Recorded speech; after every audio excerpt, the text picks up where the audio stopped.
ఇంత జరుగుతున్నా కూడా రాష్ట్రంలో ఒక పక్క అధికారులు ట్రాన్స్ఫర్లు అవుతున్నారు, లేకపోతే అధికారులకు సంబంధించి సస్పెండ్లు అవుతున్నారు. ఏదైతే జరుగుతుందో ఇంకో వైపు నుంచి కొంత అల్లర్లు జరుగుతున్నాయి, దాడులు జరుగుతున్నాయి, ప్రతి దాడులు జరుగుతున్నాయి.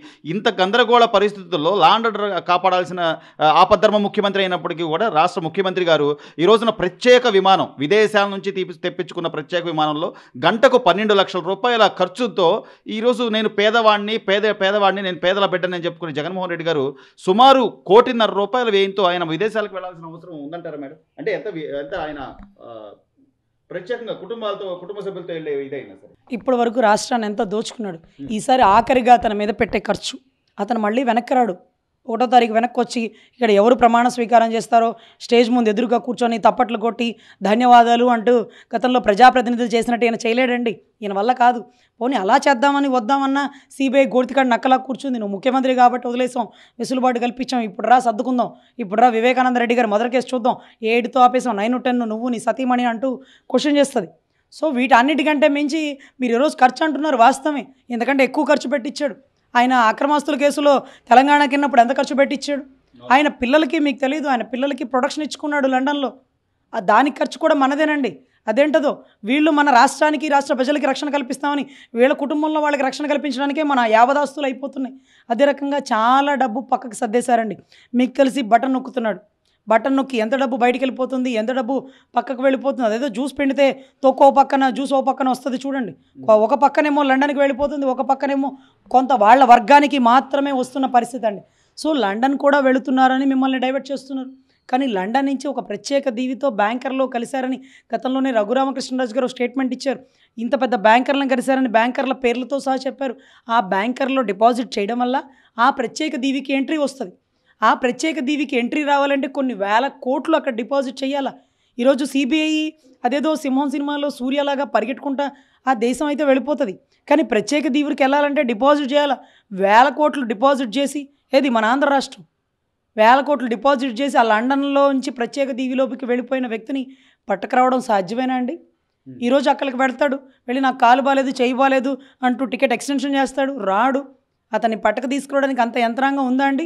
ఉంటే నిర్వాణ్ మోడీ, విజయ్ మాల్యానే పట్టుకు తీసుకురావాలి కదా. ఎందుకు తేలేదు? దేశం దాటి వెళ్ళిపోయేవాడికి ఈ టైంలో ఎందుకు అవకాశం ఇస్తున్నావు? ఎలక్షన్ అయ్యాక 1 నెల ఆగాక వెళ్ళండి. ఇప్పుడు వెళ్ళడానికి వీల్లేదు. పిల్లలు మీ దగ్గరే ఉన్నారు. మీరు ఏదన్నా ఉంటే ఈ ఆంధ్ర రాష్ట్రంలో, ఈ భారతదేశంలో ఎక్కడో ఢిల్లీకో, ఇంకో ముసోలికో, ఇంకోటికి వెళ్ళండి. అంతేగాని దేశం దాటి వెళ్ళకూడదని సిబిఐ ఎందుకు ఆపలేదు? సరే సిబిఐ ఆపకపోయినా వైసీపీ కార్యకర్తలు ఆపారండి. ఏదో నీ కోసం నువ్వు 151 సీట్ల కోసం మా ఆస్తులన్నీ ధారపోసాం. ఈరోజు వైజాగ్ రియల్ ఎస్టేట్ చేసాం. నీ వల్ల ఎంతో లాస్ అయ్యాం. ఇప్పుడేంటి నీ దారి నువ్వు జారుకుంటే మేము మా కుటుంబాలన్నీ ఐపీలు పెట్టాలా, కుటుంబాలన్నీ సూసైడ్ చేసుకోవాలా అనే పరిస్థితికి వైసీపీ కార్యకర్తలు ఫ్లైట్ ఎక్కబోయే జగన్మోహన్ రెడ్డి గారు నిలదీస్తే ఆయన ప్రత్యేకమైన సర్వే చేపించి మళ్ళీ మనమే గెలుస్తున్నాం, 1వ తారీఖు రిటర్న్ వస్తున్నాను, వచ్చి మళ్ళీ వైజాగ్లో ప్రమాణ స్వీకారం చేస్తాను అంటూ కొన్ని స్టేట్మెంట్లు ఇస్తే రియల్ ఎస్టేట్ అట్లా ఆగుతుందండి. ఎందుకంటే మళ్ళీ వస్తాడేమో, గతంలో 150కి వచ్చాడు కదా, ఈసారి కూడా వస్తాడు. అతను ఓటింగ్ ఎక్కడ తగ్గలేదు. ఎందుకు తగ్గలేదండి? ఎస్సీ ఓటింగ్, బీసీ ఓటింగ్ ఉంటాడు. ఎంతమంది ఎస్సీ ఓటింగ్లో అంగన్వాడీ వాళ్ళు ఉన్నారు? ఎంతమంది ఎస్సీలో స్కూల్ టీచర్లు ఉన్నారు? ఎంతమంది ఎస్సీలో ఈరోజు పోలీస్ అధికారులు ఉన్నారు? వీళ్ళందరూ ఎస్సీ ఓటింగే కదా, బీసీ ఓటింగే కదా. వీళ్ళందరూ గౌరవ జగన్మోహన్ రెడ్డి గారికి ఇస్తారా? రోడ్డు మీద ధర్నాలు చేసిన వాళ్ళు ఎవరు? ఎంతమంది ఎంత లాస్ అయిపోయారు? దళితుల మీద దాడులు జరిగి నేనే చంపాను అని అనంతబాబుని భుజం మీద చెయ్యేసి తీసుకెళ్తుంది ఎవరండి? సో ఖచ్చితంగా ప్రభుత్వం మారిపోతుంది. లండన్ జారుకుంటున్నాడు.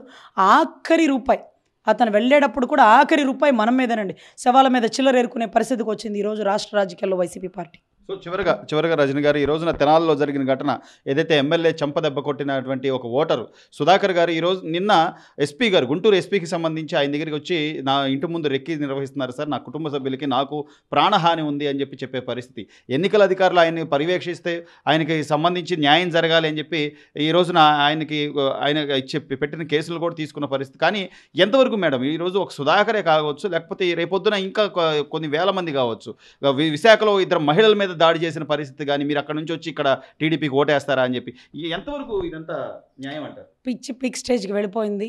మేము సైకోలమని మరొక్కసారి నిరూపిస్తున్నారు. ఈరోజు తెనాలి ఘటన కూడా నేనేమి సపోర్ట్ చేయనండి. ఈరోజు ఎమ్మెల్యేని కొట్టడం తప్పే, కానీ ఎమ్మెల్యే అతన్ని కొట్టడం ఎంత తప్పండి? అమరావతి రైతులు బూతులు తిడుతున్నారు గౌరవ జగన్మోహన్ రెడ్డి గారిని. అలాని జగన్మోహన్ రెడ్డి గారు అమరావతిలో అడుగుపెట్టి వాళ్ళని కొట్టే ధైర్యం ఉందా? కొడితే ఊరుకుంటారా? అరే ఓట్లేసి గెలిపించిన ప్రజలు 100 అడుగుతారండి. మోడీ గారిని తగలబెట్టేశారు ముస్లిమ్స్, స్టాట్యూల్ని తగలబెట్టేశారు, దిష్టి బొమ్మల్ని తగలబెట్టేశారు. మరేంటది? ఎవరికి స్వేచ్ఛ వారికి ఉంటుంది. కొంత ఇబ్బంది అయినా సరే మనం దాన్ని యాక్సెప్ట్ చేయాలి. ఎందుకంటే మనం వాళ్ళ ఇళ్ళకెళ్ళి ఓట్లు వాళ్ళ వాకిట్లో నుంచి అడుక్కుంటున్నాం కదా. అడుక్కునేవాడికి కొంచెం ఓర్పు ఉండాలి కదా. అమ్మ అమ్మ అని అడుగుతాడు, వాడు వేయని పొమ్మంటాడు, మళ్ళీ వచ్చి అడుగుతాడు, వేసే వరకు ఉండాలి. అరే నీకు ఓటర్లు లైన్లో నుంచొని ఓట్లు వేసే టైంలో ఒక ఓటర్ని కొట్టడం ఎంత తప్పండి? ఓటర్ నిన్ను కొట్టాడు, ఫస్ట్ నువ్వు కొడితేనే కొట్టాడు. నువ్వు ఒకవేళ ఓటర్ నేను బూతు తిట్టాడు, వెంటనే ప్రిసైడింగ్ ఆఫీసర్ను అక్కడ ఉండే పోలీస్ ఆఫీసర్ను తీసుకుంటే వాళ్ళు ఈడ్చుకుని లాక్కోలిపోతారు. నీ చేతికి మట్టి అంటదిగా. నువ్వు అంత ఆగ్రహావేశాలని తంపుకోలేకపోయావా? నేనేం చేసినా చెల్లిద్ది అనుకున్నావా? ఇంకా కూడా నువ్వే ఎమ్మెల్యే అనుకుంటున్నావా? అరే ఇదంతా ఒక లెక్క అండి. ఇతను అతన్ని కొట్టాడు, ఇతను కొట్టాడు, ఓకే, కోపాన్ని తట్టుకోలేపారు.